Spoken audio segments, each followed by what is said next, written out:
I mean, coming out's not something that happens kind of overnight, you know? It's a slow process, and when you're a kid and you realize you're gay, there's many steps that you get, and I wrote about them before you actually like come to your parents and you tell them, you know, that you're gay, which I did when I was 16 years old.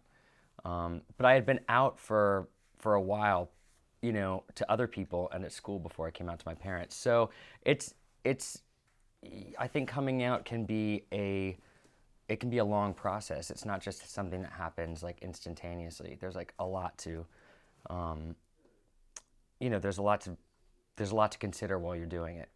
And you know, I wouldn't say that the town that I grew up in, I wouldn't say it wasn't hostile. It was just in general, you know, I think that it's sort of the same everywhere. I think kids can be really mean, younger people can be really mean. I think the way that you know, schools can kind of be set up. They're set up in a way that makes it really hard for gay kids to kind of figure out who they are and be okay with that. In your book, there's a passage where you talk about making a huge statement about coming out as gay at school and that you regretted that. Could you talk about that? I mean, when I came out when I was 15 at school, I realized that I had really put myself into a precarious situation because, um, you know, it was a very hostile environment, and there were, you know, a lot of kids that had it out for me, and it was definitely like it was a scary situation, and I realized that I, I probably shouldn't have done what I did at that time. I was very impatient. I wanted everything to happen now. I wanted to grow up. I wanted to be who I was. But, you know, looking back, it's something that I would maybe not have done the same way if I knew the sort of scenario I'd be in the middle of. And I get a lot of um, over the years, I get a lot of like messages and stuff from younger people, you know, online, or I've gotten letters. A lot of times I'll get, you know, DMs from kids who want help and are asking what I think about their situation. They want to come out. They feel like they're in a hostile environment. And oftentimes I tell young people, I ask them questions about their family and what their home life is like and what school is like, where they're at. And oftentimes I tell them that I think that they should wait a couple years until they're in a safer spot, because you know it's a big problem. Parents kicking their kids out, and you know, in America we've got and I'm sure probably over here we've got a huge homeless LGBT problem, and that's exactly, you know, one of the reasons why, is because kids get, you know, pushed out of their homes. Um, so often my advice to younger people, if they tell me their full story and what's going on, sometimes I say, you know, it could be better to just hang on and be patient for a minute. When you consider how many young people, young LGBT people there are who feel vulnerable and feel alone, do you feel like celebrities who are gay privately have a public responsibility to come out and be visible? I mean, I'm not a person that says, oh, you know, it's not necessarily a black or white situation, but I do think artists have a responsibility and people in the public have a responsibility to come out and be visible. I mean, when I was a kid growing up, if it wasn't for those people that I looked up to, um, you know, if it wasn't for a Bowie or a Lux Interior of the Cramps, who, you know, were just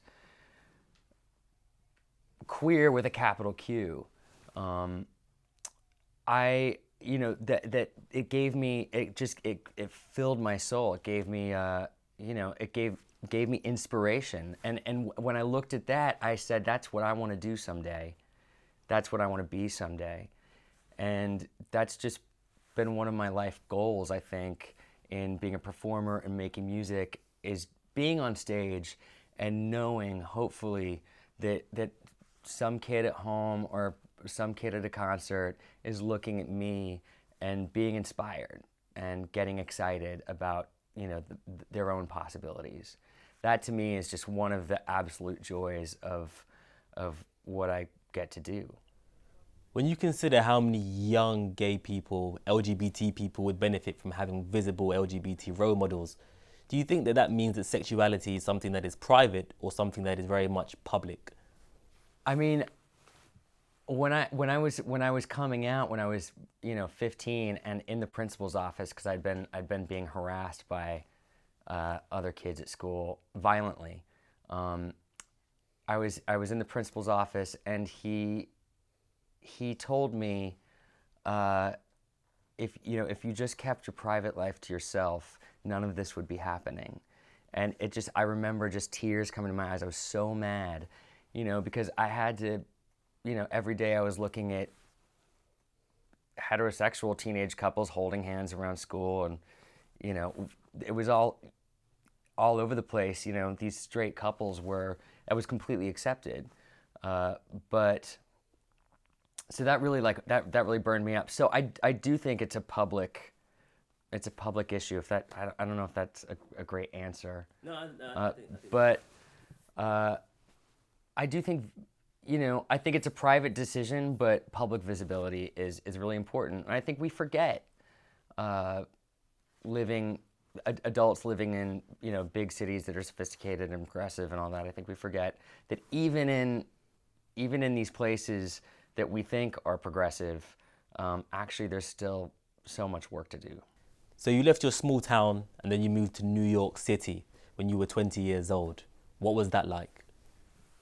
Going to New York when I was 20 was it was awesome. I was going to school, and just it was scary, and it was a very different city at the time, but I knew I needed to be there. Like, the city was calling me. I'd been in LA for a year, and I just didn't feel it, and I felt a freedom in New York that I hadn't really felt anywhere else, and I was living in really busted up places, and on a shoestring, and having the time of my life. I was having so much fun, and was free to pursue my dreams, and my imagination was running wild. So it was a great spot to be. And also being there for September 11th and experiencing what happened to the city, that was a whole process unto itself, and was a period of my life that I'll never forget. And I think it deeply affected me, and it deeply affected everyone around me, and I think it really changed the face of the city. And yeah, everything got very, very different for a long time. Like, things, nightlife changed, your day-to-day street life changed. It was just no one knew what was going on, and there was a beautiful sort of camaraderie that happened, and there was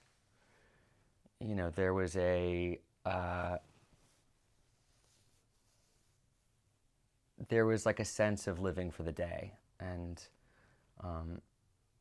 everyone kind of realized that the future is not guaranteed. So it was a very interesting time to be there, and it definitely shaped me, and it shaped my work, and it shaped kind of what I wanted to do. In the 20 years since you moved to New York, a lot has changed and it's become far more expensive. Do you think that the New York that you moved to has been lost? And certainly when you think about safe spaces for the queer community, have they gone too? Where do young people now go?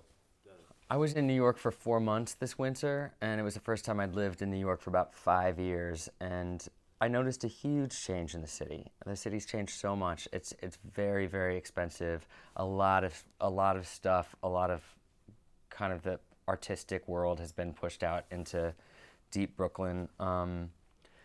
And there's a couple places in New York that are still left, and one of them is Alan Cumming opened a bar in the East Village called Club Cumming, and it's such a special place, and it's kind of the place I hang out the most in New York these days. And it's a piano bar, and people put on shows, and there's a little stage, and There's this real sense of community there. There's a sense of family there. It's so much fun. And while I was in New York, there was a moment where it got shut down for a week because they didn't have the proper license they didn't have the right performance license. And it was really scary for a minute. They ended up like being able to open again, but I just remember thinking to myself, man, if this place gets shut down, like there's nothing left here. So I think it's a struggle in a place like New York for people that make their living off of, their own art. I know personally from my friends that have a really tough time.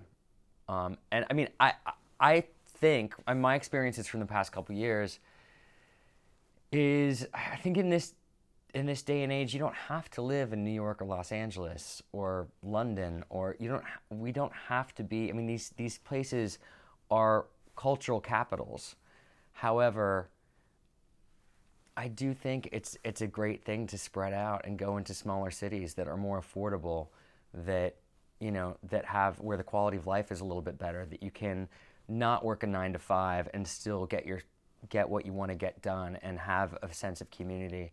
I mean, last couple of years I've been living partly in Louisville, Kentucky, and New Orleans, Louisiana, and like these are places that they're not huge cities. They're pretty small towns, but the amount of culture that are starting to appear in smaller places is really exciting. Are there thriving queer communities there too? Yeah, absolutely. There are. I mean, the New Orleans queer community is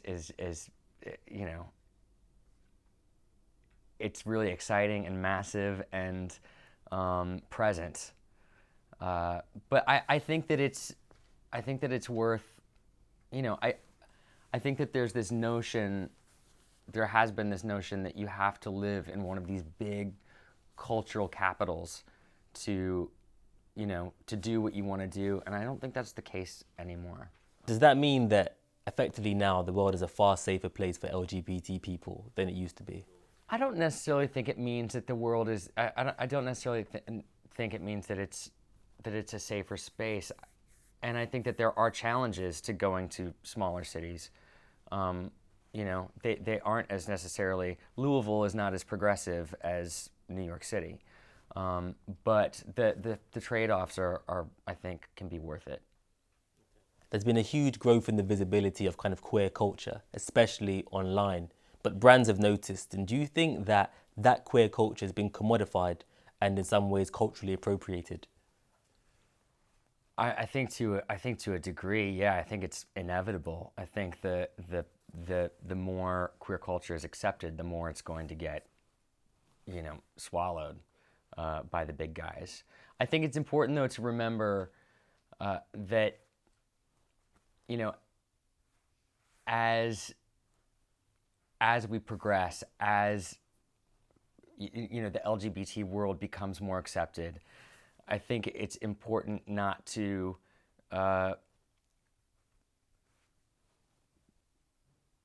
think that we have to assimilate into a heteronormative box. I think in America, with we just had gay marriage in 2015 that got passed, which was really exciting, and it's a really exciting thing. But that doesn't necessarily mean it's for everybody. I think that it's important to hang on to certain queer values. It's important as we progress and as society gets more liberal and we're able to marry each other. It's important to keep our queer values. Not everybody is the same. There's lots of different.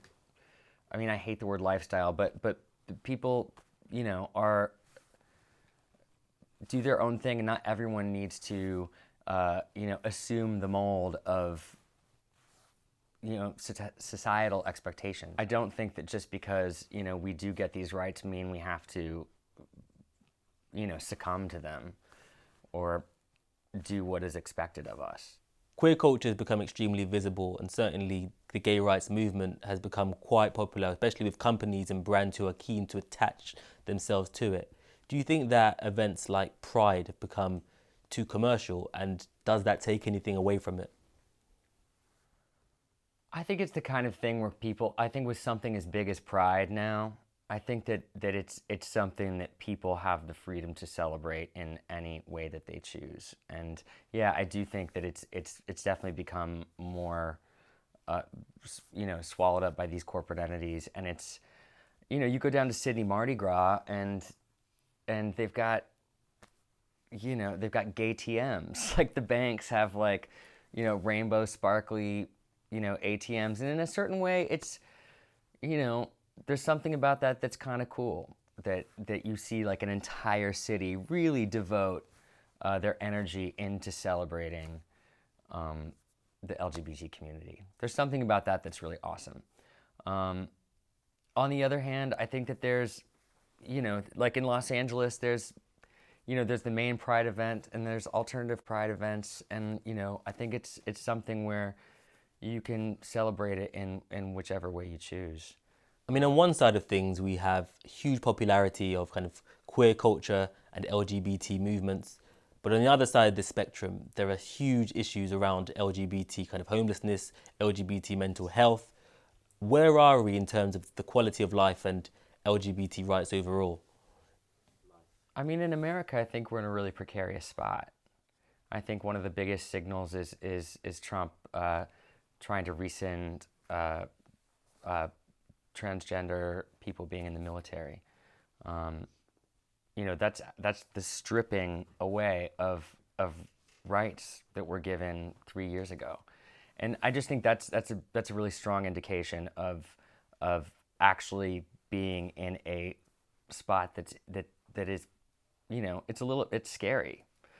I think whenever you see people's rights being taken away, I think it's an indication of something. And I think that the progress that has been made, I don't necessarily think it's guaranteed. I really thought a few years ago that we'd won. And I was really wrong. So what needs to happen now? I think that we just have to be on top of it. I think that, it was when gay marriage passed in the States, like I remember just thinking like it was so exciting, and I just, like I said, I don't think anything's guaranteed. I just think everyone really needs to be on top of current events and just really paying attention to everything that's happening. And it seems like in America, people are aware. I think people are on social media a little bit too much. And I think that the dialogues on social media aren't necessarily helping anything. I think everyone's kind of talking to their own tribes, and it's gotten very tribal. And I think that that's something that's a big problem, and something I would like to see change a little bit. It would be nice to see people talking to each other a little bit more. One of the strongest parts of your book is about your battle with your own mental health, which is a big issue in the LGBT community. What needs to change? Well, I think there's I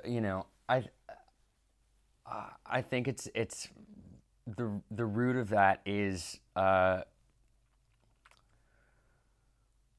think the root of that is a lot of it is the problems that young people have growing up, and I think that there's a lot of trauma that can happen in your teenage life and the way that you feel about yourself, and it's a huge discussion, but what am I trying to say? I think it's a broader conversation of acceptance. But I think that it really does. I think that our pasts follow us into our lives now, and I think that the struggles that we have growing up, they're still on our shoulders as we get older. And that's why, I think that you see a lot of, there's a lot of like heavy drug use rampant in the gay community, and I think that it's all kind of linked. I mean, it's not just private trauma, but also publicly shared trauma. I mean, what was it like in 2016 to watch the Orlando massacre unfold in the US? I mean, it was uh, absolutely devastating, and something that is it was really hard to process. I remember that weekend. It was Gay Pride weekend, and it was the feeling. Uh, everybody still came out and gathered, and it was just a very solemn afternoon. Um, it's. I mean, what can even be said about it? You know, I think that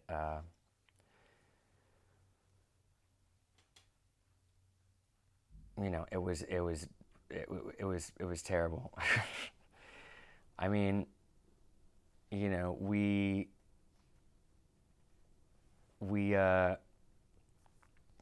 as a band, we got together and made a song, and put it out for a fund for the victims of Orlando, and that was kind of all we could think of. One of the things we could think of to do as a band, and yeah, and it was a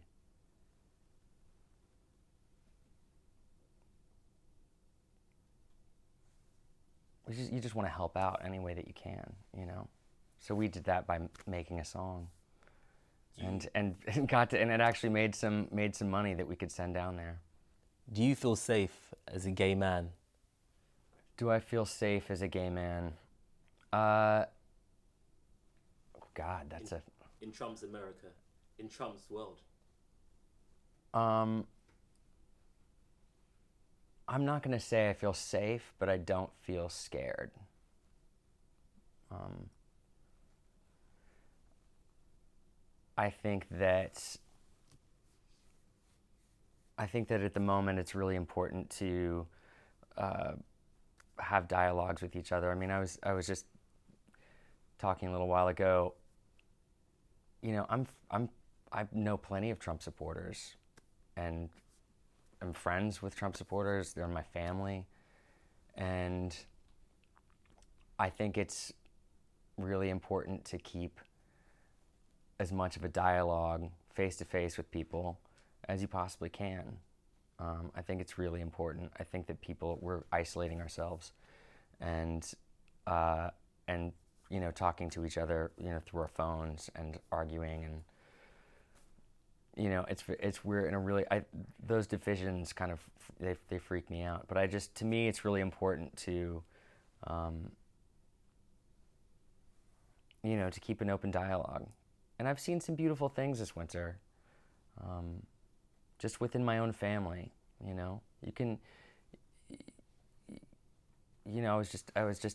Did a run of Kinky Boots, and one of the lines in the show at the end is, "You change the world when you change your mind." And I do think it's possible to change people's minds, and that's one of the things that I want to do. What's one of my goals with my music is I make music for everybody. I make sure that I really do make music that can speak to anyone. And it's not necessarily, I don't necessarily want to just play for, a, a, a, a queer crowd. I want all kinds of people to hear my music, and hopefully it speaks to them, and hopefully it changes something inside of them. And that's something I think I was put on this earth to do. And, is to connect with people that I may not see eye to eye with or agree with.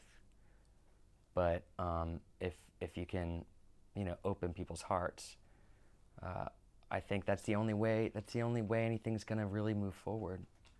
Do you think that it's not a coincidence that your breakthrough success was in the UK? Do you think that the mainstream audiences here are more receptive to you than in the US?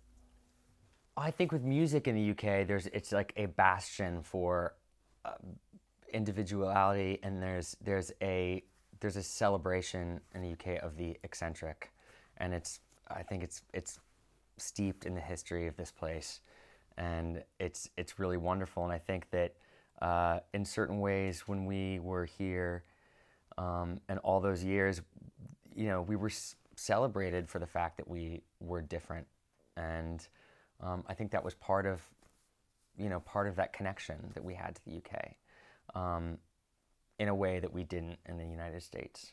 Politically, two of the biggest events that impact both us and you were both Trump's election, but also the Brexit vote here. Are there any kind of clues in your childhood in Arizona that explain that phenomenon? I mean, that backslide here and in the States was so shocking, and it was seriously devastating. I don't think I think in the States it was, just straight up partisan lines. I think people, I think a lot of people voted for Trump that just wanted to like shake things up. I don't think people really realized how bad it could be. I think a lot of people thought that, he'd sort of straighten up and, become some kind of a president, that represented, their personal agenda. And I really don't think people took seriously enough, like how bad it could get and what the repercussions could be. There's always been a strong partisan divide there. But I mean, it's funny. I think it's so weird to me. Like, I've got family that are, deeply Christian, or I've got, family that are deeply Mormon. And it's really like, how do they reconcile our president and the way that he just basically the way he talks and treats people? Like, how do they reconcile that with their faith, and like how do they support him? It's a very strange phenomenon.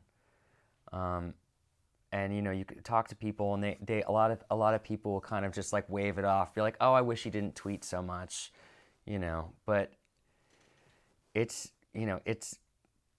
a wild moment. But it is really strange to watch how people kind of reconcile their own values with what's happening. It seems like, I think at the moment, I think it's easy to sort of like have a real bleak outlook of everything. But I do think that if we can pinpoint some of these issues, if there's any way that we can come together more, I do think that's possible. I think we're still living in very exciting times, and I don't have the viewpoint that it's a lost cause. I think that, I don't know, I think that there's still reasons to be optimistic.